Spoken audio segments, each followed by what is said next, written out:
രാഹുൽ ഗാന്ധിയുടെ ഹെലികോപ്റ്റർ പരിശോധിച്ചതിൽ തെരഞ്ഞെടുപ്പ് കമ്മീഷനെ വിമർശിച്ച് KPCC acting president M Hasan BJP തെരഞ്ഞെടുപ്പ് കമ്മീഷനെയും വരുതിയിലാക്കിയെന്ന് ഹസൻ ആരോപിച്ചു. കോൺഗ്രസിന്റെ വിശ്വാസ്യത തകർക്കാനുള്ള നീക്കമാണ് നടക്കുന്നതെന്നും ഹസൻ പറഞ്ഞു. രാഹുൽ ഗാന്ധിയുടെ ഹെലികോപ്റ്റർ ഫ്ലൈയിങ് സ്ക്വാഡ് പരിശോധിച്ചതിനെതിരെയാണ് തെരഞ്ഞെടുപ്പ് കമ്മീഷനെതിരെയുള്ള അതിരൂക്ഷ വിമർശനം. ബിജെപി നേതാക്കളും കേന്ദ്രമന്ത്രിമാരും സഞ്ചരിക്കുന്ന വാഹനങ്ങൾ പരിശോധിക്കുന്നില്ല.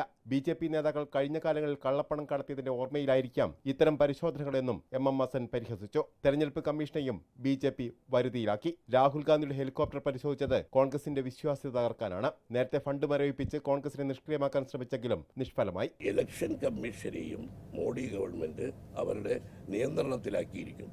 ജനങ്ങളിൽ സംശയമുണ്ടാക്കാനാണ്. രാഹുൽ ഗാന്ധി വന്ന ഹെലികോപ്റ്റർ പരിശോധിക്കുക. പ്രധാനമന്ത്രിയുടെയോ മറ്റൊരുപാട് BJP കേന്ദ്രമന്ത്രിമാർ നേതാക്കൾ വരുന്നു. അവരുടെ ആരുടെയും ഹെലികോപ്റ്റർ പരിശോധിക്കുന്നില്ല.